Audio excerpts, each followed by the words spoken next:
अस्सलाम वालेकुम, मैं हूं शाहजेब खानजादा। जुमे को लबनान में इसराइली हमलों की वजह से अमेरिका और ईरान के दरमियान इस्लामाबाद मेमोरेंडम ऑफ अंडरस्टैंडिंग के तहत होने वाले मुज़ाकरात का पहला दौर मुलतवी हो गया था, मगर तहफ़्फ़ुज़ात गैर यकीनी और दोबारा जंग के खदशात के पेश नज़र पाकिस्तान और कतर ने दोबारा सालिसी की कोशिशों को तेज़ कर दिया और फिर 2 दिन की ताख़ीर के बाद कल इतवार को स्विट्ज़रलैंड के इलाके बर्गनस्टॉक में मुज़ाकरात का पहला दौर मुकम्मल हो गया और अमेरिका और ईरान ने इन मुज़ाकरात में इंतहाई आला सतह के वफूद के साथ शिरकत की, जिनमें अमेरिका की तरफ से नायब सदर जेडी वेंस के अलावा सदर ट्रंप के खुसूसी नुमाइंदे स्टीव विटकॉफ और सदर ट्रंप के दामाद जेरेड कुशनर ने शिरकत की, जबकि ईरान की नुमाइंदगी ईरानी पार्लियामेंट के स्पीकर मोहम्मद बाकर कालिबाफ और वज़ीर ख़ारजा अब्बास अराग़ची ने की। और ये मुज़ाकरात पाकिस्तान के वज़ीर आज़म शहबाज शरीफ और army chief field marshal Asim Munir समेत कतर के वज़ीर आज़म शेख मोहम्मद बिन अब्दुर्रहमान अस्सानी की सालिसी में हुए। और अहम बात यह है कि इब्तिदाई इख्तिलाफ़ात और ट्रंप की धमकियों पर ईरान की जानिब से मुज़ाकरात से वॉकआउट की धमकी के बावजूद कल कई घंटों तक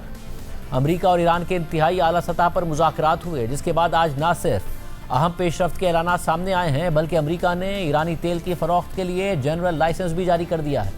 और इस लाइसेंस के तहत ईरान को खाम तेल और पेट्रोकेमिकल मसनूआत की फ़रोख्त की इजाज़त होगी। और इस हवाले से अमेरिका के वज़ीर ख़जाना स्कॉट बेसेंट ने एक्स पर पोस्ट करते हुए लिखा है कि स्विट्ज़रलैंड में बातचीत के मुताबिक ईरान ने स्ट्रेट ऑफ हुर्मुज़ में आज़ाद और खुली आमदोरफ्त और इंटरनेशनल एटॉमिक एनर्जी एजेंसी के इंस्पेक्टर्स को ईरान में दाखिले की इजाज़त देने पर इत्तफ़ाक़ कर लिया है। इस फ्रेमवर्क के तहत अमरीकी महकमा ख़जाना ने 60 दिन के लिए एक आर्जी जनरल लाइसेंस जारी कर दिया है, जिसके तहत ईरानी तेल की प्रोडक्शन, सप्लाई और फ़रोख्त की इजाज़त दे दी गई है। लेकिन अहम बात यह है कि कल पहले ये खबर सामने आई कि मुज़ाकरात शुरू होते ही तात्तुल का शिकार हो गए हैं और ये तहफ़्फ़ुज़ात बढ़ गए कि शायद मुज़ाकरात नहीं होंगे, क्योंकि मुज़ाकरात के शुरू होने के साथ ही अमेरिकी सदर ट्रंप ने सोशल मीडिया पर पोस्ट करते हुए ईरान को धमकी दी और लिखा कि ईरान को फौरी तौर पर लबनान में अपनी हाईली पेड प्रॉक्सीज़ को मसाइल पैदा करने से रोकना चाहिए। अगर वो ऐसा नहीं करते तो हम ईरान पर पिछले हफ्ते की तरह दोबारा बहुत सख्त हमला करेंगे, बल्कि इससे भी ज़्यादा सख्त हमला करेंगे। मगर ईरान ट्रंप की इस धमकी पर खामोश नहीं रहा और स्विट्ज़रलैंड में मुज़ाकरात के लिए मौजूद ईरान की मुज़ाकराती टीम के सरबराह और पार्लियामेंट के स्पीकर मोहम्मद बाकर कालिबाफ ने ट्रंप की धमकी पर एक्स पर पोस्ट करते हुए लिखा कि क्या वो खुद नहीं सोचते कि अगर उनकी धमकियों का कोई असर होता तो वो आज इस बेबसी की हालत तक ना पहुँचते। हम अमरीकियों की धमकियों को कोई अहमियत ही नहीं देते, बेहतर है कि वो अपने बयानात पर काबू रखें। मोहम्मद बाकर कालिबाफ ने मज़ीद लिखा कि हमारी मुसल्लह अफ़वाज अमेरिका को एक मुख्तलिफ अंदाज में जवाब देने के लिए तैयार है। अमेरिकी जितना भी बोलें अमल हम ही करते हैं। और फिर ये खबरें भी सामने आने लगी कि ईरान ने अमेरिका की धमकियों पर मुज़ाकरात से वॉकआउट की धमकी दे दी है और मुज़ाकरात तात्तुल का शिकार हो गए हैं। और आज मुज़ाकरात के बाद अमेरिकी नायब सदर जेडी वेंस ने भी इस बात की तस्दीक कर दी कि ईरान ने वॉकआउट किया था, मगर फिर हमारी उनसे बात हुई और मामला सेटल हो गया और फिर सारी रात मुज़ाकरात चले। ईरानियों ने मुज़ाकरात में रुकावट नहीं डाली। हाँ, उन्होंने मुज़ाकरात से निकलने की धमकी दी थी, या कम से कम सोशल मीडिया पर ऐसी धमकियां दी गई थी कि वो निकल जाएंगे। लेकिन हम कल रात 1 बजे के बाद भी मुज़ाकरात कर रहे थे, इसलिए वो नहीं गए। और उनकी तकनीकी टीम अब भी यहाँ बर्गनस्टॉक में हमारी तकनीकी टीम के साथ काम कर रही है। हमने ईरानियों से कल ये कहा कि जब आप लोग वो करते हैं जिसे हम अपनी ज़बान में बेकार बातें कहते हैं, तो आप ये तवक्का नहीं कर सकते कि अमेरिका का सदर इसका जवाब नहीं देगा या वो हक़ाइक़ दुरुस्त नहीं करेंगे। जब वो ऐसी बातें करते हैं जो दुरुस्त नहीं होती, तो सदर इसका जवाब देंगे और मैं भी जवाब दूंगा। हाँ, थोड़ी बहुत धमकियाँ थीं, थोड़ी बहुत शिकायत थी, लेकिन आखिर में मुज़ाकरात जारी रहे और हमने बहुत अच्छी पेशरफ्त की। अहम बात यह है कि ईरान का ये सख्त रवैया सिर्फ बयानात की हद तक नहीं था, बल्कि मुज़ाकरात के आगाज़ में ही इसके आसार भी नज़र आए। और कल जब मुज़ाकरात के लिए तमाम ममालिक के वफूद स्विट्ज़रलैंड के लेक लूसर्न होटल पहुँचे, जहाँ मुज़ाकरात होने थे, और रिपोर्ट्स के मुताबिक मुज़ाकरात से पहले अमेरिका और ईरान समेत कतर और पाकिस्तान के रहनुमाओं का एक फ़ोटो सेशन भी तय था और मीडिया से मुश्तरका बातचीत भी होनी थी, मगर ईरान ने आखिरी वक्त में इससे इनकार कर दिया। इस सिलसिले में पहले पाकिस्तान के वज़ीर आज़म Shahbaz Sharif, army chief field marshal Asim Munir और कतर के वज़ीर आज़म शेख अब्दुर्रहमान अस्सानी फ़ोटो सेशन की जगह पर पहुंचे थे और फिर अमेरिकी नायब सदर जेडी वेंस की सरबराही में अमेरिकी वफ्द भी वहां पर पहुंच गया, जबकि उनके बाद मुतवक्के तौर पर ईरान के वफ्द को भी वहां पहुंचना था। मगर इस हवाले से सामने आने वाली एक वीडियो में देखा जा सकता है कि अमरीकी वफूद और पाकिस्तान और कतर के हुकाम फ़ोटो सेशन के लिए मुकर्ररा जगह पर मौजूद होते हैं कि इसी दौरान ईरान के वज़ीर ख़ारजा अब्बास अराग़ची भी वहाँ पर पहुँच जाते हैं और वो वज़ीर आज़म शहबाज शरीफ से कुछ कहते हैं और फिर फील्ड मार्शल आसिम मुनीर भी वज़ीर आज़म शहबाज शरीफ के पास पहुँचते हैं और इसी दौरान अमरीकी नायब सदर जेडी वेंस भी दोनों के आसपास आ जाते हैं और तीनों के दरमियान कुछ गुफ्तगू होती है। यानी पाकिस्तान आखिरी वक्त तक, आखिर तक ईरान और अमरीका के दरमियान इख्तिलाफात को कम करने की कोशिशें करता रहा, जिसकी वजह से आखिरकार ये मुज़ाकरात हुए। और अहम बात यह है कि इन तमाम तहफ़्फ़ुज़ात, खदशात और बदएतमादी के बावजूद कल सारी रात होने वाले इन मुज़ाकरात में मस्बत पेशरफ्त भी हो गई है और सालिस ममालिक कतर और पाकिस्तान ने एक मुश्तरका एलामिया जारी करते हुए कहा है कि इस्लामाबाद मेमोरेंडम ऑफ अंडरस्टैंडिंग के तहत होने वाले आला सतह के मुज़ाकरात का पहला दौर स्विट्ज़रलैंड के शहर बर्गिनस्टॉक में मुकम्मल हो गया है और इन मुज़ाकरात में ईरान, अमरीका, कतर और पाकिस्तान के नुमाइंदों ने शिरकत की। ये बातचीत अच्छे और तामीरी माहौल में हुई और इन मुज़ाकरात में अच्छी पेशरफ्त भी हुई और मज़ीद तकनीकी बातचीत के लिए एक तरीक़ाकार बनाने पर भी इत्तफ़ाक़ किया गया। एलामिया में मज़ीद लिखा है कि फ़रीक़ैन ने एक आला सतही कमेटी कायम करने पर इत्तफ़ाक़ किया है जो सालिसी के अमल की निगरानी करेगी और मरकज़ी मुज़ाकरातकार बाकायदगी से इस कमेटी को रिपोर्ट देंगे। साथ ही मुख्तलिफ वर्किंग ग्रुप्स भी कायम किए जाएंगे जो जौहरी मामलात, पाबंदियों, इंस्पेक्शन, तनाज़ात के हल और मुफ़ाहमती याददाश्त पर अमल दरामद से मुताल्लिक़ उमूर पर बात करेंगे। जबकि आला सतही कमेटी ने 60 दिन के अंदर एक हतमी मुआहदे तक पहुँचने के लिए एक रोड मैप पर इत्तफ़ाक़ किया है और मज़ीद तकनीकी मुज़ाकरात फ़ौरी तौर पर शुरू किए जाएंगे। एलामिया के मुताबिक गलत फहमियों और नाखुशगवार वाक़यात से बचने के लिए फ़रीक़ैन के दरमियान बराह रास्त राब्ते का एक निज़ाम भी कायम किया गया है ताकि स्ट्रेट ऑफ हुर्मुज़ से कमर्शियल बहरी जहाज़ों की महफूज आमदोरफ्त को यकीनी बनाया जा सके। इसके अलावा लबनान में फ़ौजी कार्रवाइयों के खात्मे पर अमल दरामद यकीनी बनाने के लिए फ़रीक़ैन और लबनान के दरमियान एक डीकॉन्फ्लिक्शन सेल कायम करने पर भी इत्तफ़ाक़ किया गया है जिसमें सालिसी करने वाले ममालिक सहूलत फराहम करेंगे। तमाम बाकी मसाइल पर तकनीकी मुज़ाकरात इस हफ्ते बर्गिनस्टॉक में जारी रहेंगे। कतर और पाकिस्तान के मुश्तरका एलामिया में मज़ीद लिखा है कि सालिसी करने वाले ममालिक अपनी पूरी कोशिश जारी रखेंगे ताकि मुज़ाकरात मस्बत माहौल में आगे बढ़ें और एक हतमी मुआहदे तक पहुँचा जा सके। कतर और पाकिस्तान अमरीका और ईरान का शुक्रिया अदा करते हैं कि उन्होंने सिफारतकारी और पुरअमन हल के लिए अपनी वाबस्तगी बरकरार रखी। दोनों सालिस ममालिक दीगर दोस्त और ब्रदर ममालिक की मुसलसल हिमायत और मुज़ाकरात में ताउन को भी सराहते हैं।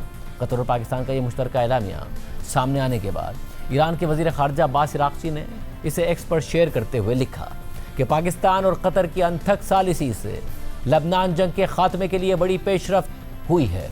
ईरान की तेल और पेट्रोकेमिकल की बरामदात पर पाबंदियां ख़त्म कर दी गई हैं, नाकाबंदी उठा ली गई है, कुछ मुंजमद असासे जारी कर दिए गए हैं और ईरान के लिए बड़े तामीर नौ और तरक्की के मंसूबों का आगाज़ कर दिया गया है। और अब पहला हकीकी इम्तिहान है लबनान में कशीदगी कम करने का सेल यानी डीकॉन्फ्लिक्शन सेल।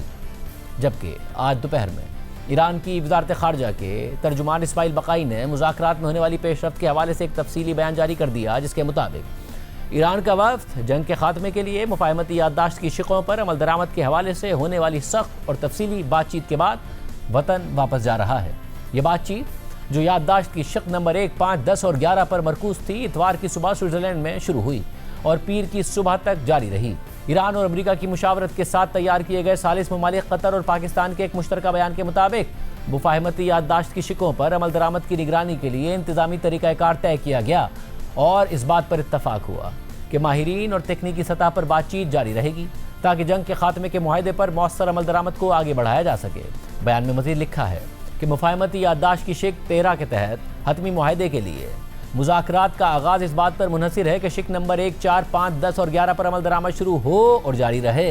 इस सेशन में तय पाने वाले मुआहदे ख़ासतौर पर शिक नंबर 1 जो लबनान में सहयूनी हुकूमत की जानिब से जंग और फ़ौजी कार्रवाइयों के खात्मे से मुताल्लिक है, जिसके लिए तमाम फ़रीक़ैन और लबनान की शिरकत के साथ कॉन्फ्लिक्ट कंट्रोल मैकेनिज़्म कायम किया गया, और शिक नंबर 10 जो ईरानी तेल और पेट्रोकेमिकल बरामदात से मुताल्लिक है, और शिक नंबर 11 जो ईरान के मुंजमद असासों की बहाली से मुताल्लिक है। ये सारे मामलात बाहमी जिम्मेदारियों के निफाज के अमल को आगे बढ़ाने में मदद देंगे। मुज़ाकरात के काम करने की बुनियाद जिम्मेदारी के बदले जिम्मेदारी है और ईरान दूसरी तरफ की जिम्मेदारियों के निफाज की निगरानी करते हुए उनकी तकमील को यकीनी बनाने के लिए अपने तमाम ज़राए इस्तेमाल करेगा। और फिर आज अमेरिका के नायब सदर जेडी वेंस ने भी मीडिया से बात करते हुए मुज़ाकरात में मस्बत पेशरफ्त का ऐलान करते हुए कहा कि ईरान ने इंटरनेशनल एटॉमिक एनर्जी एजेंसी के इंस्पेक्टर्स को ईरान के अंदर दाखिले की इजाज़त दे दी है और कुछ दीगर मामलात पर भी अहम इत्तफाक़ राय हो गया है, जिनमें खित्ते में जंगबंदी से मुताल्लिक मैकेनिज़्म और स्ट्रेट ऑफ हुर्मुज़ को खोलने का मैकेनिज़्म शामिल है।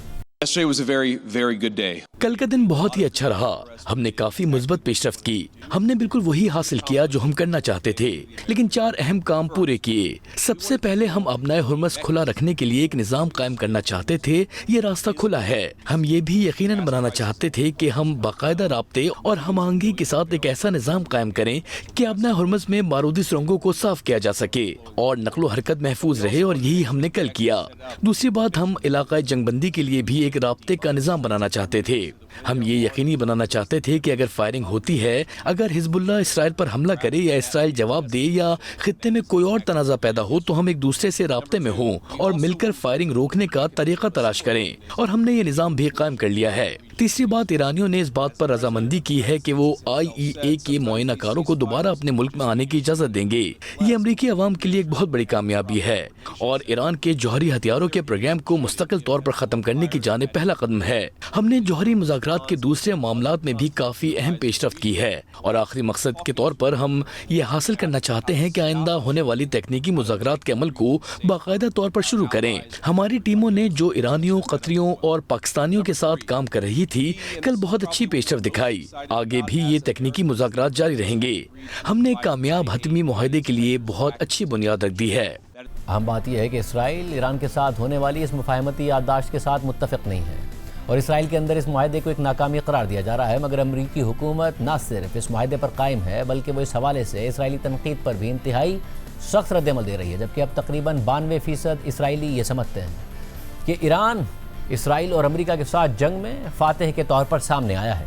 इसराइली अखबार टाइम्स ऑफ इसराइल के मुताबिक इतवार को शाया होने वाले एक सर्वे से ज़ाहिर होता है कि इसराइली आवाम की बड़ी अक्सरियत ईरान के साथ जंग और उसके बाद होने वाले मुआहदे को मनफी तौर पर देखती है, और 92% इसराइलियों का ख्याल है कि जंग में ईरान ने फतह हासिल की है। हता के इसराइली वज़ीर-ए-आज़म नेतन्याहू के दाएं बाजू के इत्तेहाद के हामी वोटर्स में से तकरीबन 93% की राय भी यही है कि ईरान को जंग में कामयाबी मिली है, जबकि 82.9% इसराइलियों का ख्याल है कि ईरान के खिलाफ 6 हफ्तों की इस जंग ने इसराइल की तवील मुद्दती सिक्योरिटी को कमज़ोर कर दिया है, और 86% इसराइलियों ने जंग के नताइज और अमेरिका और ईरान के दरमियान इसराइल के बगैर तय पाने वाले मुआहदे के बारे में मनफी राय जाहिर की है। इसके अलावा सर्वे से यह भी जाहिर हुआ है कि 87.8% इसराइलियों के मुताबिक इसराइल उन अहदाफ को हासिल करने में नाकाम रहा है जिनके लिए कार्रवाई शुरू की गई थी, या फिर इसराइल को सिर्फ जुज़वी तौर पर ही कामयाबी मिली है। रिपोर्ट के मुताबिक इन नताइज ने इसराइल की क़यादत पर एतमाद के एक वसी तर बहरान की निशानदही भी की है, और तकरीबन 3/4 यानी 72.5% का कहना है कि वो नेतन्याहू के इस दावे पर यकीन ही नहीं रखते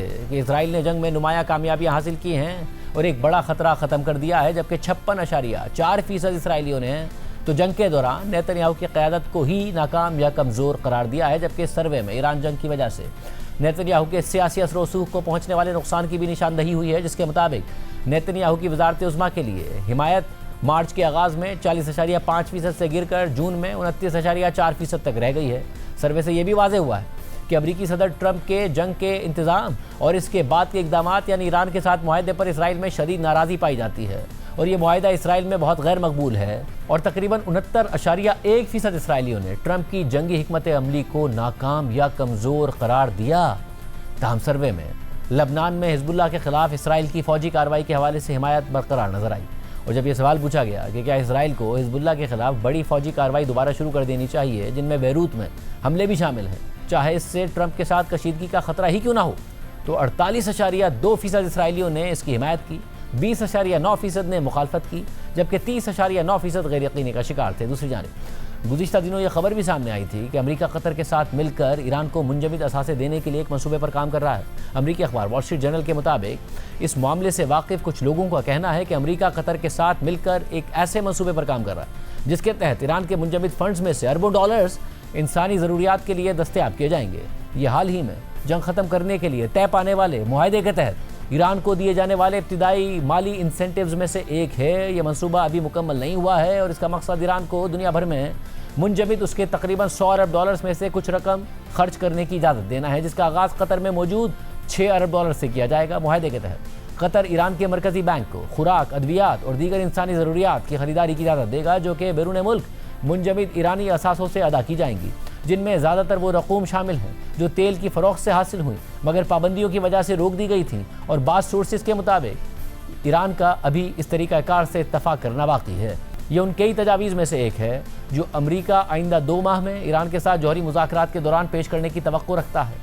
कतर के साथ ज़ेर गौर ये मंसूबा अमेरिका को ईरान की खरीदारियों पर ज़्यादा निगरानी का मौका देगा और अमेरिका को ईरान की मुंजमद रकूम के इस्तेमाल की सलाहियत पर ज़्यादा असर रसूख फराहम करेगा। इस मामले से वाकिफ़ अफराद के मुताबिक कतर में मौजूद रकूम की रिलीज़ के इंतजाम से मुताल्लिक बातचीत मई के आखिर में शुरू हुई थी, जब ईरान की पार्लियामेंट के स्पीकर और चीफ मुज़ाकरातकार मोहम्मद बाक़िर कालिबाफ ने एक वफ्द की क़यादत करते हुए कतर का दौरा किया था ताकि इन इंतजामात पर गुफ्तगू की जा सके।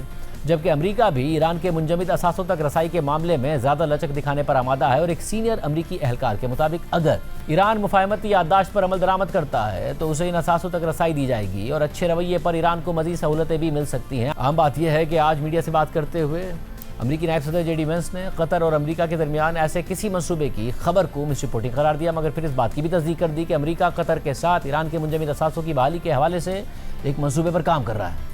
I've seen some misreporting about frozen मुंजमद या गैर मुंजमद ईरानी असासों के बारे में कुछ मिस रिपोर्टिंग हुई है। हम ये यकीनी बताना चाहते हैं कि अगर कभी हम ईरानी असासे मुंजमद बहाल करते हैं तो हम एक ऐसा निज़ाम बनाएं जिसमें वो पैसा यानी ईरानी पैसा ईरानी अवाम की मदद के लिए इस्तेमाल हो और इस पैसे से दहशत गर्दी की माली मुआवनत के लिए ना जाए। इसीलिए जरेड ने कतर के साथ मिलकर एक बहुत दिलचस्प हल निकाला है, जिसके मुताबिक अगर कभी कोई मुंजमद ईरानी असासा बहाल किया जाता है तो उस पर अमल हमारी मंजूरी से होगी, कतरियों की भी मंजूरी होगी और फिर वो रकम अमरीकी सोया, अमरीकी मकई और अमरीकी गंदम खरीदने पर खर्च की जाएगी जो ईरानी अवाम के फायदे के लिए होगी।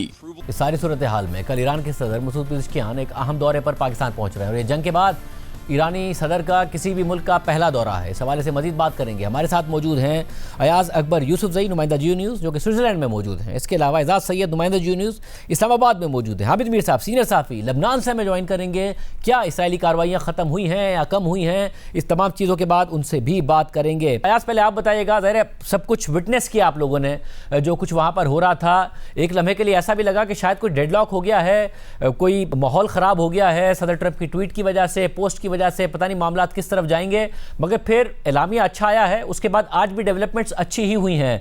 टेक्निकल मुज़ाकरात की बात JD वेंस करके गए हैं। क्या माहौल है वहां पर, क्या खबर है?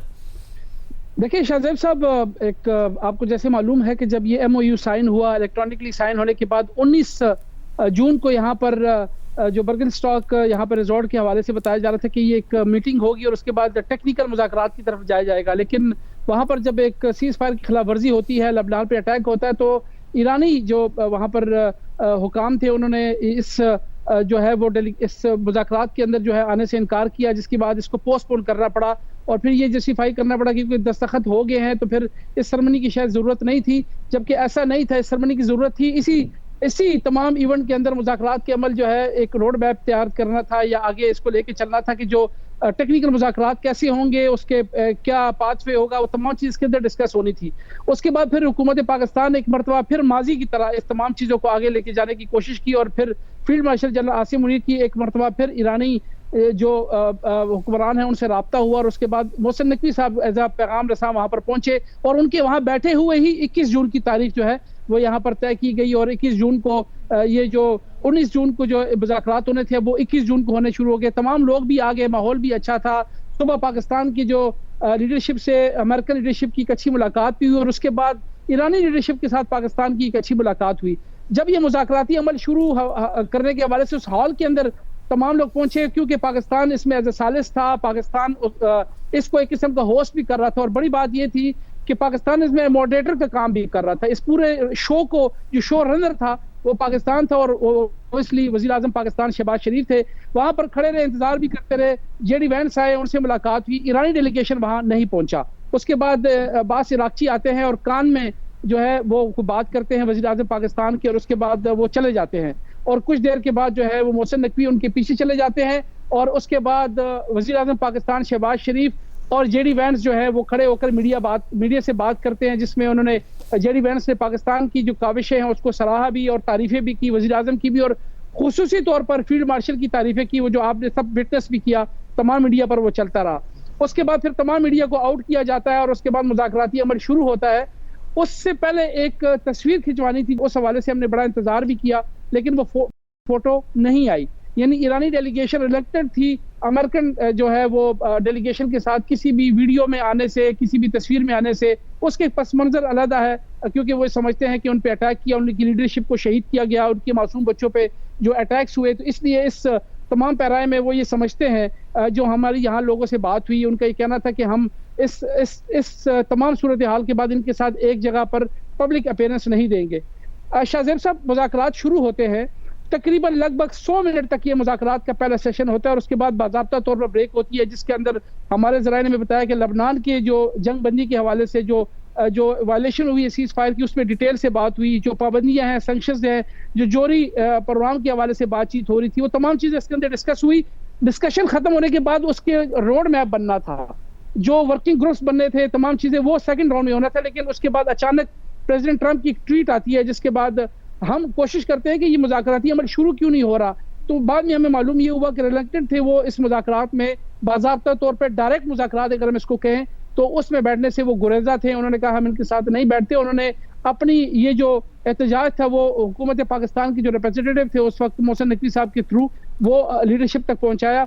उसके बाद एक डेडलॉक की पोजीशन आई, लेकिन उसके बाद क्योंकि हम उस वेन्यू के अंदर मौजूद थे, उस कॉरिडोर के अंदर मौजूद थे, तमाम जितने भी यहाँ पर फरीक थे, पाकिस्तान था, ईरान था, अमेरिका था और कतर था, तमाम के अपने अपने पवेलियंस बने हुए थे, वहां पर बैठे होते थे, मुलाकातें होती थी, फिर वो अपने पवेलियन में वापस जाते थे।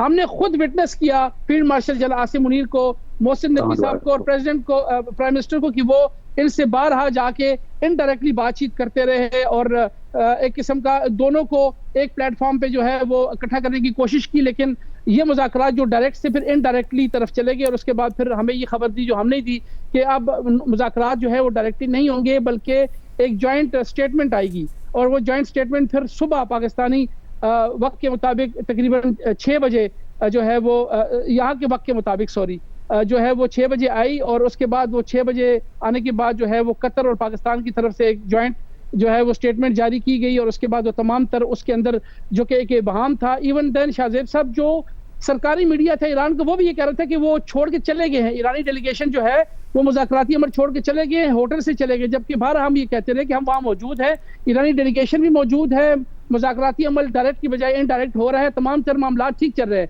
लेकिन एक इंटरनेशनल मीडिया के ऊपर प्रोपेगेंडा चलना शुरू हो गया कि शायद ये मुज़ाकरात जो है सबोताज हो गए हैं और ये आगे नहीं बढ़ेंगे। लेकिन हम ये हमारे वहाँ पर जो सोर्सेस हैं उनसे हम बात हो रही थी, हमें ये पता था बड़ा प्रोडक्टिव किस्म के तमाम मामला जा रहा है। जिस मकसद के लिए ये मुज़ाकराती अमल यहाँ पर लाया गया था वो तमाम मकासद पूरे हुए, वर्किंग ग्रुप्स तश्कील दिए गए, एक आला सतह कमेटी बनाई गई, वो तमाम चीजें आपने भी रिपोर्ट की, अपने हरमस को मुकम्मल तौर पर हिफाजत वहां से ट्रांसपोर्टेशन के हवाले से, फिर एक सेल भी बनाया गया जो लबनान की तमाम तर सूरत हाल पे नजर रखेगा और उसमें लबनान की रिप्रेजेंटेशन भी हुई। तो बड़ी अच्छे तरीके से, और आज जेडी वेंस जाने से पहले वो एक प्रेस कॉन्फ्रेंस भी करके गए और बाज़ाब्ता तौर जी, पर और उस प्रेस कॉन्फ्रेंस की सारी तफसीलात भी हमने आवाम के सामने रखी हैं। अयाज अकबर यूसुफ वहीं मौजूद थे, अभी भी हैं, और पूरा जो उन्होंने खुद देखा नाजरीन वो आपके सामने हकाइक रख रहे थे कि कैसे पाकिस्तान ने आखिरी वक्त तक भी जब मामला नहीं संभल रहे थे तो उन्हें संभालने की कोशिश की। एजाज साहब, आज आपने खबर दी और वो फिर खुद फॉरेन ऑफिस ने भी कह दिया पाकिस्तान के अंदर भी डेवलपमेंट हो रही है, ईरानी सदर अब पाकिस्तान आ रहे हैं। आप शुरू से इस हवाले से इतलात देते रहे कि स्विट्जरलैंड में होंगे, पाकिस्तानी सालिस होगा, वो सारी खबरें सही साबित हुई। अब क्या होने जा रहा है? शाहजेब, पाकिस्तान में ईरानी सदर की आमद बहुत गैर मामूली अहमियत की हामिल है। इसकी वजह यह है कि दो बड़े वाक़यात हुए हैं। एक तो ये कि ईरान के खिलाफ जो अमेरिका इसराइल जंग थी वो हुई थी और उसके बाद अमन का अमल शुरू किया था पाकिस्तान ने, और स्विट्जरलैंड में आज ही बड़ी डेवलपमेंट हुई और आज जो स्विट्जरलैंड में जो जॉइंट डिक्लेरेशन आया तो उसके बाद ईरानी सदर की कंफर्मेशन भी आ गई कि वो पाकिस्तान में आएंगे। पाकिस्तान के प्राइम मिनिस्टर ने पहले ही दावत दे चुके थे, लेकिन इंतजार था एक जॉइंट डिक्लेरेशन का, वो हुआ और उन्होंने आने का ऐलान किया। याद रखिए कि ये ईरानी जो सदर हैं, इन्होंने जो पहला दौरा किया था सदर बनने के बाद वो भी एक बड़ी गैर मामूली अहमियत का हामिल था।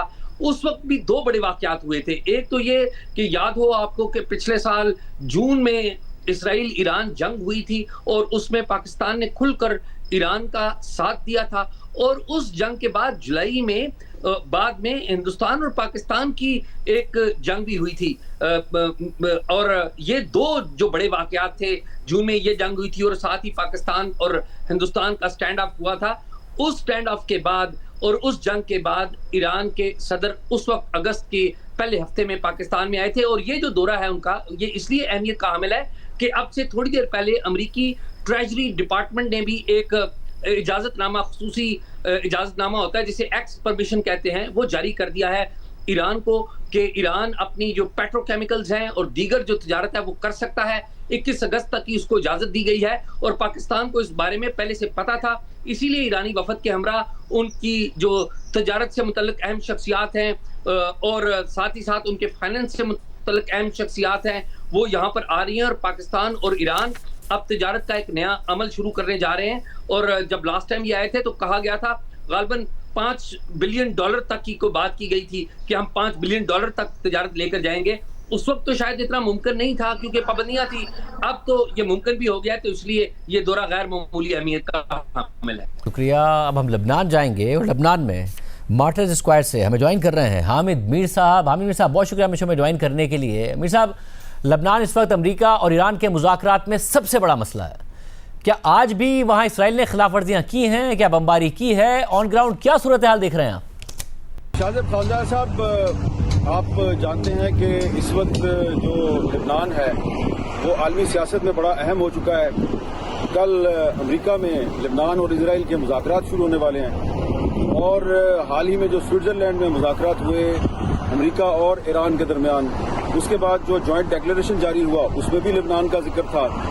और सब जानते हैं कि जब तक लबनान से इजरायली फौज जो है वो वापस नहीं जाती और लबनान में अमन कायम नहीं होता तो अमेरिका और ईरान के दरमियान कोई ब्रेक थ्रू नहीं हो सकता। और ये सिर्फ अमेरिका और ईरान का मसला नहीं है, इस वक्त पूरी जो आलमी मईशत है, वर्ल्ड इकोनॉमी है, उसका इन्हिसार जो है वो लबनान में अमन कायम करने पर है। तो ये लबनान की अहमियत है। लेकिन यहाँ पे जो ग्राउंड रियलिटी है वो बड़ी डिफरेंट है। बज़ाहिर पिछले 10-12 घंटे से यहाँ पर इजराइल के जो एयर स्ट्राइक्स हैं उसमें कमी आई है। इजराइल यहाँ पे ड्रोन स्ट्राइक्स भी करता है और अपनी जो एयर फोर्स है उसके जरिए भी स्ट्राइक्स करता है, उसमें कमी आई है। और लेकिन जो साउथ लबनान में जो लबनान का और इजराइल का बॉर्डर है वहाँ पर इजराइल की जो आर्टिलरी से जो शेलिंग हो रही है वो अभी तक जारी है, क्योंकि वहाँ पे इजराइल हर सूरत में अली अल ताहिर हिल्स पे कब्जा करना चाहता है। क्योंकि उनका एक ख्याल है कि अली अल ताहिर हिल्स में हिजबुल्लाह ने बहुत लंबी लंबी सुरंगें खोदी हुई हैं और वो इतनी बड़ी बड़ी सुरंगें हैं कि उसमें से ट्रक भी गुजर सकते हैं। और वहाँ पे इजराइल का दावा है कि हिजबुल्लाह ने असला छुपा रखा है, तो उसमें वो कब्जा भी करना चाहता है। और इसलिए उसका मुतालबा है कि सबसे पहले हिजबुल्लाह को डिसआर्म किया जाए। लेकिन इस वक्त हमें ये लग रहा है कि क्योंकि अमेरिका में लबनान और इजराइल के मुज़ाकरात शुरू होने वाले हैं तो इजराइल ने जो हमले हैं जनूबी लबनान में वो कुछ कम कर दिए हैं। आज सुबह से जो हमें इंफॉर्मेशन मिली है, हमले तो हो रहे हैं लेकिन कैजुअलिटीज नहीं हुई। तो यहाँ पे जो सिक्योरिटी हुकाम है उनका कहना है कि ऐसा इजराइल करता रहता है और कभी 2 दिन के लिए वो खामोशी इख्तियार करता है, फिर उसके बाद दोबारा वो एट्रॉसिटीज शुरू कर देता है। तो फिलहाल क्योंकि अमेरिका में लबनान और इजराइल के मुज़ाकरात होने वाले हैं तो गुज़श्ता 10-12 घंटे से जो लबनान और इजराइल का बॉर्डर है उस पर कुछ हालात बेहतर हैं, लेकिन इजराइल की तरफ से सीज फायर की खिलाफवर्जियां की जा रही हैं। हामिद साहब, एक टाइम था जब लबनान के हालात की, वहाँ के माहौल की मिसालें दी जाती थी। अब जबकि साल हर साल की बमबारी हुई है वहाँ, उसके नतीजे में क्या मुआशी सूरत हाल है? इंफ्रास्ट्रक्चर को कैसा देख रहे हैं आप? आवाम के मुआशी हालात को कैसा देख रहे हैं आप इस सब जंग के बाद? मैं जहाँ पे खड़ा हूँ ना, आपको पीछे मेरे एक मुजस्मा नजर आ रहा है। तो इस मुजस्मे में भी गोलियां लगी हुई हैं, उसका एक बाजू भी टूटा हुआ है। तो यह जहाँ मैं खड़ा हूँ ना, तो यहाँ पर भी कुछ अर्सा पहले फाइट हुई थी। ये बड़ी एक कॉम्प्लिकेटेड सोसाइटी है। या आप एक सड़क पे खड़े होते हैं और आपसे कहा जाता है कि सड़क के पार नहीं जाना, वो सड़क के पार जो है वो दूसरा इलाका है। तो आपको वहाँ पे खतरा हो सकता है। यहाँ पे बहुत कॉम्प्लिकेशंस हैं और इंफ्रास्ट्रक्चर जो है उसको काफ़ी नुकसान पहुंचा है। जनूबी लेबनान में जो इजराइल की बमबारी है उसके नतीजे में सिर्फ गांव के गांव नहीं शहर के शहर तबाह कर दिए गए हैं, बिल्डोज कर दिए गए हैं। और इसीलिए तकरीबन 10-12 लाख के करीब जो लेबनानी हैं वो साउथ लेबनान से इस तरफ आ गए हैं, बैरूत की तरफ आ गए हैं और उनके पास रहने की जगह नहीं है। तो इजराइल ने बड़े सिस्टमेटिक तरीके से सिर्फ लोगों के घर तबाह नहीं किए, मार्केटें भी तबाह कर दी हैं, अस्पताल भी तबाह कर दिए हैं, कारोबारी मराकज भी तबाह कर दिए हैं, बैंक भी तबाह कर दिए हैं, हुकूमत के दफातर भी तबाह कर दिए हैं, म्यूनसिपैलिटीज के दफातर भी तबाह कर दिए हैं। तो उसने साउथ लेबनान का इंफ्रास्ट्रक्चर तबाह करने के लिए एक कैंपेन चलाई हुई है, तो उसको रोकने की जरूरत है। और इससे जो लेबनान की मईशत है वो यकीनन मुतासर हुई है। लेबनान की मईशत पिछले 40-50 साल से दबाव का शिकार है। अब यहाँ पे सूरत हाल ये है कि मेरे पास मैं एक नोट आपको दिखाता हूँ। ये है जी नोट, ये 1 लाख लेबनानी पाउंड का नोट है। 1 लाख लेबनानी पाउंड, ये इस पर लिखा हुआ है 1 लाख। ठीक है जी, ये आपको पता है ये 1 लाख लेबनानी पाउंड जो है ये सिर्फ 1 अमेरिकी डॉलर के बराबर है। 1 लाख लेबनानी पाउंड 1 अमेरिकी डॉलर के बराबर है। और आप सिर्फ अगर 10 अमेरिकी डॉलर जो है ना उसका अगर चेंज ले लेना सिर्फ $10 का, तो आप मुश्किल में पड़ जाते हैं कि आप इसको रखें कैसे। तो बहुत ज्यादा यहाँ पे इकोनॉमिक प्रॉब्लम्स है, बड़ा दबाव है और यहाँ पे जो कारोबारी लेन देन है आजकल वो अमेरिकी डॉलर में हो रहा है, तो इसलिए यहाँ पे अमेरिका की भी बड़ी अहमियत है। तो लेकिन लेबनान जो है उसमें पोटेंशियल बहुत है। अगर लेबनान में पीस हो जाए तो मैं समझता हूँ कि ये सिर्फ मिडिल ईस्ट का नहीं, ये एशिया का खूबसूरत तरीन मुल्क है। जितना खूबसूरत है उतना ही खतरनाक है। यहाँ पे हमें मौत का राज भी नजर आता है और यहाँ पे हमें जिंदगी जो है वो हंसती और मुस्कुराती हुई भी नजर आती है। तो बड़ा ही कॉम्प्लिकेटेड मुल्क है। अगर इसकी मईशत बेहतर हो जाए तो इसके असरात सिर्फ मिडिल ईस्ट की मईशत पे नहीं बल्कि पूरी दुनिया की मईशत पे बड़े अच्छे होंगे, क्योंकि ये हब है, एक सेंट्रल पॉइंट है। और अगर लेबनान की मईशत बेहतर हो जाए तो इससे दुनिया की मईशत पर बड़े अच्छे असरात पड़ेंगे। मतलब एक और अहम नुक्ता और अहम बात ज़ाहिर है वो अवाम के जज्बात हैं। इसराइल के हवाले क्या मनफी तासुर पाया जाता है वो तो सबको पता है, मगर अमेरिका और इसराइल की डिमांड है कि हिजबुल्लाह को भी अगर मुसल्लह किया जाए। खुद लबनानी हुकूमत भी अब यही बात करती है, वो हिजबुल्लाह पर भी तनकीद करती है। तो लबनान के अवाम बैरूत में भी जनूबी लबनान में भी वो क्या राय रखते हैं? शाहजेब खानजान साहब, लेबनान की जो सोसाइटी है इसमें आप काफ़ी डिविजन्स देखते हैं, रिलीजियस बेसिस पे भी हैं, सेक्टेरियन बेसिस पे भी हैं। और इसीलिए जो लेबनान की पार्लियामेंट है 108 मेंबर हैं इनकी पार्लियामेंट के, तो उसमें आप देखते हैं क्रिश्चियंस भी हैं, उसमें सुन्नी मुस्लिम्स भी हैं, उसमें शिया मुस्लिम्स भी हैं, उसमें द्रूज भी हैं और ये मुख्तलिफ पार्टीज हैं। शिया मुस्लिम्स जो है उनकी 2 पार्टियां हैं, हिजबुल्लाह है और अमल है। और हिजबुल्लाह जो है उसकी लेबनान की पार्लियामेंट में 18 नशस्तें हैं और जो लेबनान की हुकूमत है उसमें हिजबुल्लाह के पास 5 मिनिस्ट्रियां हैं, बड़ी इंपॉर्टेंट मिनिस्ट्रियां हैं। तो हिजबुल्लाह जो है वो लेबनान की एक सियासी हकीकत है। अब इंटरेस्टिंग बात यह है कि जिस हुकूमत में हिजबुल्लाह खुद शामिल है उसी हुकूमत ने इस साल मार्च में हिजबुल्लाह का जो मिलिट्री विंग है उसको बैन कर दिया। और लेबनान के जो प्रेसिडेंट हैं और प्राइम मिनिस्टर हैं और वजीर खारजा हैं और वजीर इत्तलात हैं और भी मैं बहुत से मिनिस्टर्स के नाम ले सकता हूँ, वो ये समझते हैं कि हिजबुल्लाह को डिसआर्म करना चाहिए, गैर मुसल्लह करना चाहिए और उसकी जगह पे जो लेबनान की फौज है उसको मजबूत बनाना चाहिए। अब लेबनान की फौज को मजबूत बनाना जो है वो लेबनान की हुकूमत का काम है। लेकिन हम ये देखते हैं कि जब इजराइल 1982 में लेबनान पर कब्जा कर लेता है, ये जिस जगह मैं खड़ा हूं यहां पे भी इजराइल का कब्जा था, और इस जगह को कैसे आजाद करवाया गया, इजराइल को लेबनान से कैसे निकाला गया। 18 साल तक इजराइल का लेबनान पर कब्जा था, इस जगह पर भी बैरूत पर भी इजराइल का कब्जा था।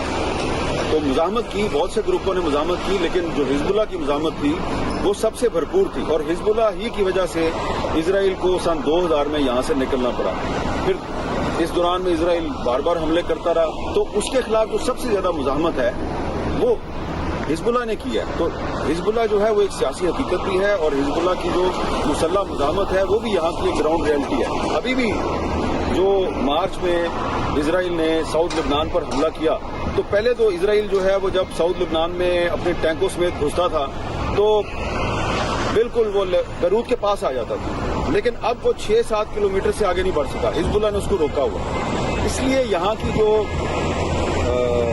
पब्लिक है, वह वो मुसलमान हैं, वह वो मसीही हैं या दरूज हैं, उनमें जो अक्सरियत है वो हिजबुल्लाह की जो इसराइल के खिलाफ मुजाहमत है उसको सपोर्ट करती है। लेकिन दूसरी तरफ अमेरिका और इसराइल का मुतालबा है कि हिजबुल्लाह को डिसआर्म किया जाए। तो ये एक बड़ा ही एक मुश्किल मसला है, बड़ा पेचीदा मसला है, क्योंकि अगर हिजबुल्लाह को डिसआर्म नहीं किया जाता तो इसराइल जो है वो साउथ लेबनान से वापस नहीं जाएगा, तो फिर क्या होगा।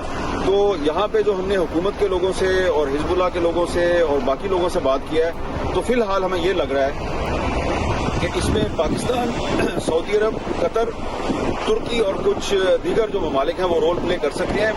फर्स्ट ऑफ ऑल सबसे पहले इसराइल को जनूबी लेबनान से वापस जाना पड़ेगा। जब वो वापस चला जाएगा तो फिर पाकिस्तान ईरान के जरिए हिजबुल्लाह से यह दरख्वास्त कर सकता है कि अब आप इसराइल पर ड्रोन अटैक्स बंद कर दें, मिसाइल अटैक्स बंद कर दें, तो फिर कोई एक दरमियानी रास्ता निकल सकता है।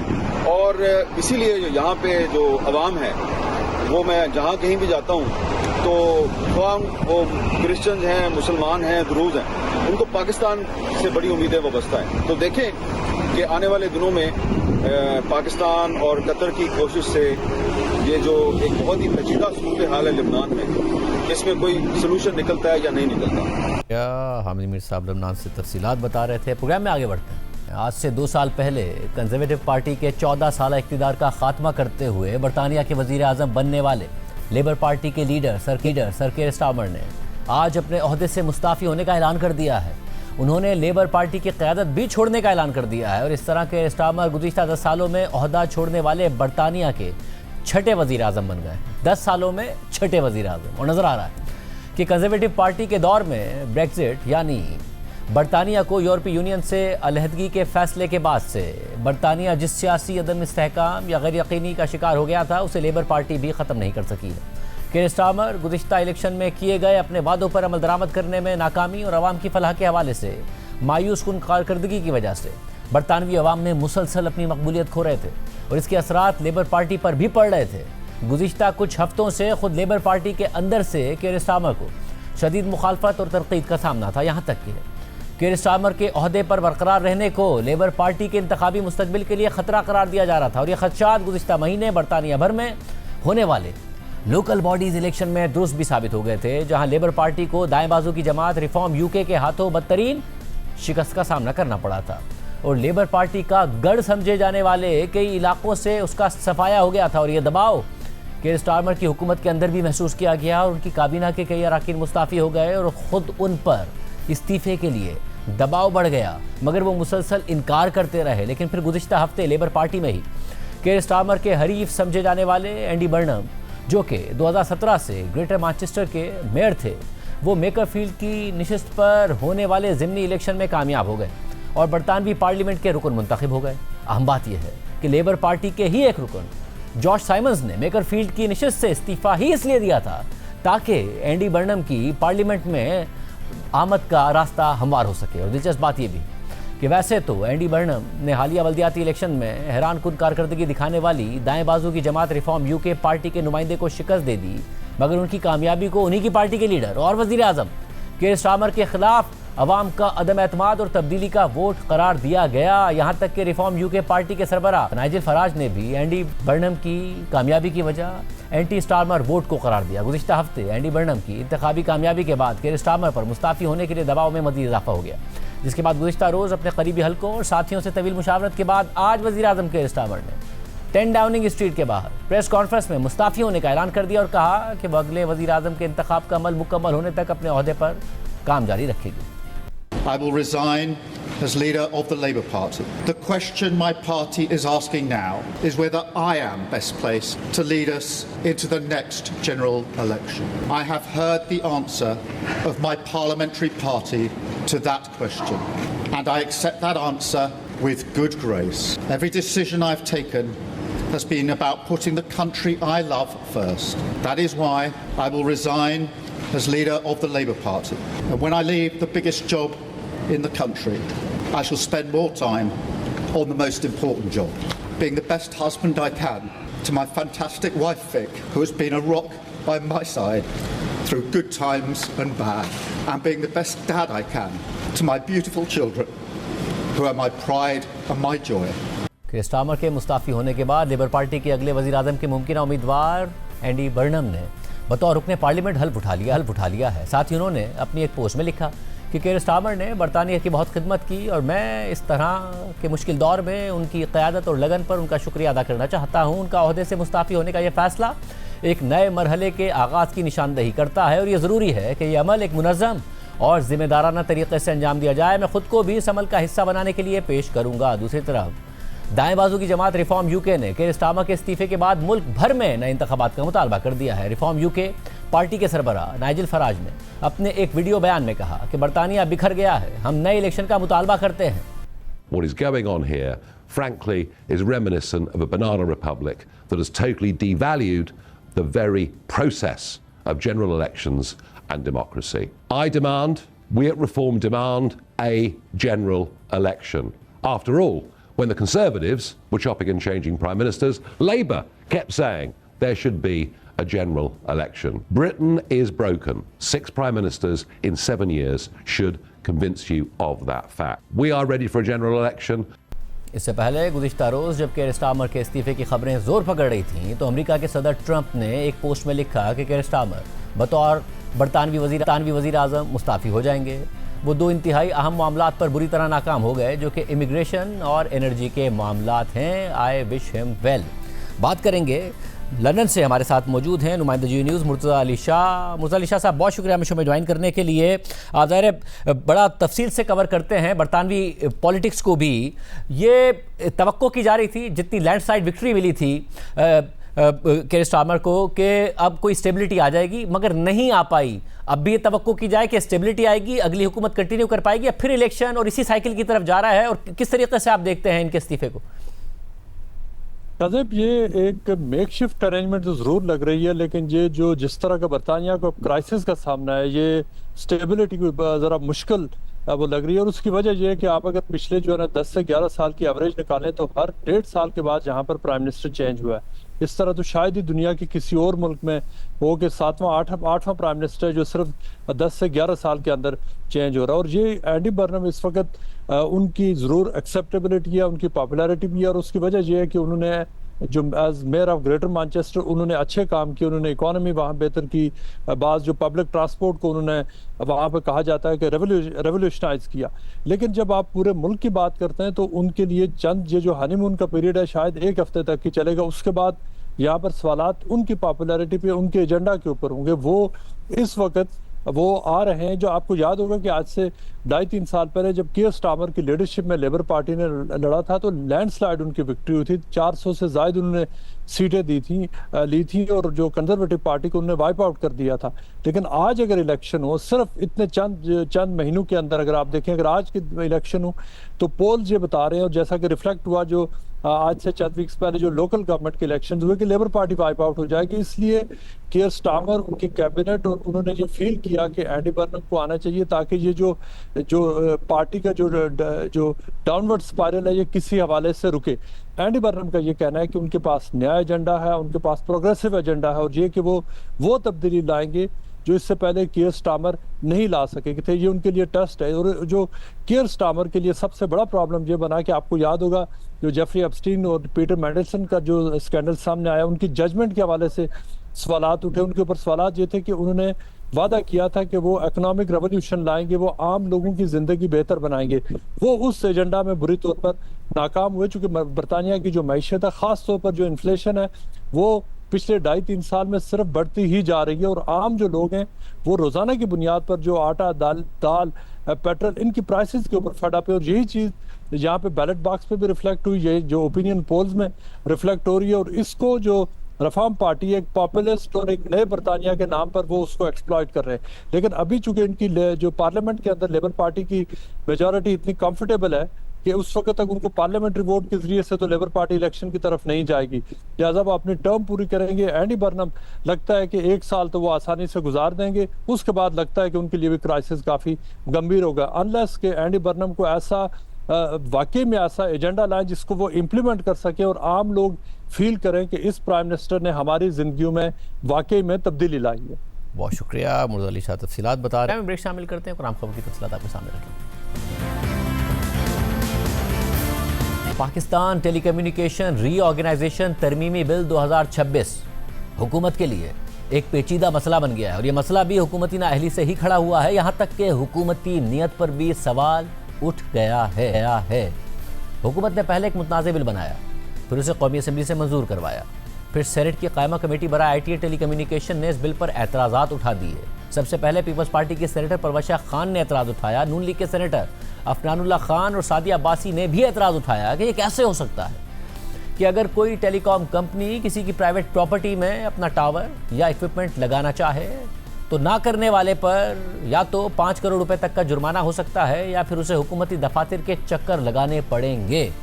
वफाकी वजीर बराए IT टेलीकम्युनिकेशन शिजा फातिमा ने हमारे प्रोग्राम में आकर गलती को तस्लीम किया और ये यकीन दहानी भी कराई कि तरमीमी बिल में शामिल अल्फाज के हवाले से जिन वजाहतों की ज़रूरत है वो तब्दीलियाँ ज़रूर की जाएंगी। उन्होंने ये भी माना कि यह बात दुरुस्त है कि इंफ्रास्ट्रक्चर की तनसीब के हवाले से कन्फ्यूजन है और उसे ज़रूर दूर किया जाएगा, मगर फिर हफ्ते के दिन वजारत IT एंड टेलीकम्युनिकेशन ने टेलीकॉम तरमीमी बिल की मुतनाज़ शिकों की वजाहत तो की मगर गलती को तस्लीम नहीं किया। ना ये माना गया कि बिल की लैंग्वेज में इबहाम है और इसमें तरमीम की ज़रूरत है। यानी जो बातें वफाकी वजीर शिजा फातिमा ने हमारे प्रोग्राम में तस्लीम की, उनकी अपनी प्रेस रिलीज उनमें से भी कुछ बातों को मुतनाज़ बनाती नजर आई, जबकि कुछ बातों की तशरीह वफाकी वजीर शिजा फातिमा के इंटरव्यू के मुताबिक थी। वजारत IT टेलीकम्युनिकेशन ने अपनी प्रेस रिलीज में बताया कि तरमीमी बिल में शामिल राइट ऑफ वे की शिकें टेलीकॉम कंपनियों को ये इजाज़त नहीं देती हैं कि वो मालिक की इजाज़त या कानूनी तरीक़ाकार के बगैर किसी प्राइवेट जायदाद में दाखिल हों। ये शिकें किसी भी प्राइवेट ज़मीन को ज़बरदस्ती हासिल करने की इजाज़त भी नहीं देती। जायदाद के मालिकान को जवाब देने, शराइत पर बातचीत करने, जहाँ मुनासिब हो मुआवजा तलब करने, एतराज़ात उठाने और रास्ते, वक्त और रसाई जैसे मामलात पर इत्तफाक राय का हक हासिल रहेगा। अगर कोई मालिक रिमाइंडर्स के बावजूद जवाब ना दे तो मामला मुतल्लिका सरकारी इदारे को भेजा जाएगा ताकि शहरियों के आईनी और कानूनी हुकूक का तहफ़्फ़ुज़ यकीनी बनाया जा सके। वजारत IT की प्रेस रिलीज़ के मुताबिक जब तक ये मामला मुतल्लिका सरकारी इदारे में ज़ेर गौर होगा, टेलीकॉम कंपनियाँ ज़बरदस्ती प्राइवेट ज़मीन पर दाखिल नहीं हो सकेंगी। बिल में जिन जुर्मानों का जिक्र किया गया है वो सिर्फ ऐसे मालिकान के लिए हैं जो पहले किसी मुआहदे पर दस्तखत कर चुके हों लेकिन बाद में उसकी शराइत पर अमल करने से इनकार कर दें, क्योंकि इससे सरमायाकारी को नुकसान पहुँचता है। किसी भी इंफ्रास्ट्रक्चर की तनसीब के बाद मुतल्लिका इदारों पर लाजिम होगा कि वो जायदाद को उसकी असल हालत में बहाल करें और इस बात को यकीनी बनाएं कि जायदाद को मुस्तकिल नुकसान ना पहुँचे। वाज़ेह रहे कि इस पूरे एलामिये में वजारत IT ने राइट ऑफ वे की मुतनाज़ शिकों की वजाहत तो की है और उनका दिफा भी किया है, मगर कहीं भी ये तस्लीम नहीं किया है कि बिल की लैंग्वेज गैर वाज़ेह है जिसकी वजह से कन्फ्यूजन पैदा हुई और उनमें तरमीम की ज़रूरत है। 18 जून को हमारे प्रोग्राम में वफाकी वजीर बराए IT टेलीकम्युनिकेशन शिजा फातिमा ने बिल की लैंग्वेज और मंदरजात पर उठाए जाने वाले एतराज़ात को तस्लीम किया था और कहा था कि बिल की लैंग्वेज में जहां इबहाम है उसे तब्दील किया जाएगा। बतौर मिनिस्टर आपको खुद क्यों नहीं लगा कि ये लैंग्वेज ठीक नहीं है, ये नहीं हो सकता, ये आइन से मुतसादिम है? ये आपने कैसे आगे भेज दिया? ये जो इस वक्त जो लैंग्वेज है वो ये है कि अगर कोई फॉर एग्जांपल मेरे घर पर आता है और वो कहता है कि वो टावर लगाना चाहते हैं, फिर 15 दिन बाद वो मुझे रिमाइंडर भेजते हैं और उसके बाद वो किसी गवर्नमेंट अथॉरिटी के पास चले जाएंगे और गवर्नमेंट अथॉरिटी जो है अप्रोप्रिएट गवर्नमेंट वो रेजोल्यूशन इसका करेगी। अब मसला है ना इसमें कि एक इंडिविजुअल है, मेरा घर है, मैंने मना कर दिया तो मना कर दिया, अब मैं गवर्नमेंट के दफातर के चक्कर लगाता रहूं कि फिर गवर्नमेंट फैसला करेगी और गवर्नमेंट उस कंपनी के हक में फैसला कर दे, जो कि बड़ा मुमकिन है, जिस तरीके से गवर्नमेंट इदारे चलते हैं आपको पता है किसका इन्फ्लुएंस कहाँ काम करता है, फिर मैं अदालतों के चक्कर लगाता रहूं। आई एग्री, ये वाली जो बात है, जहां तक तो अंडरग्राउंड फाइबर की बात थी वहां पे बहुत ज्यादा लोगों को कोई इतना इशू नहीं था। जहां तक ओवरग्राउंड इंफ्रास्ट्रक्चर की बात है और इसके अंदर जो आप कंफ्यूजन बयान कर रहे हैं, जो कलेक्टिव विजडम है उसमें ये चीज हमारे सामने बिल्कुल आई है, और जो ओवरग्राउंड हमारी इंस्टॉलेशंस हैं टेलीकॉम इंफ्रास्ट्रक्चर की, उसके लिए ये जो वर्डिंग्स के अंदर क्लैरिटी की जरूरत है वो हम डेफिनेटली लेके आएंगे। साथ ही वजारत की प्रेस रिलीज में जुर्मानों के हवाले से भी वजाहत की गई है कि जुर्माना सिर्फ उन लोगों पर आयद होगा जो कंपनी के साथ मुआहदा करके उस पर अमल ना करें, मगर आम बात यह है कि टेलीकॉम तरमीमी बिल की शेक 27B में जुर्माने से मुतालिक ऐसी कोई वजाहत नहीं है, और यही बात हमने वफाकी वजीर बराए IT शिजा फातिमा के सामने भी उठाई थी।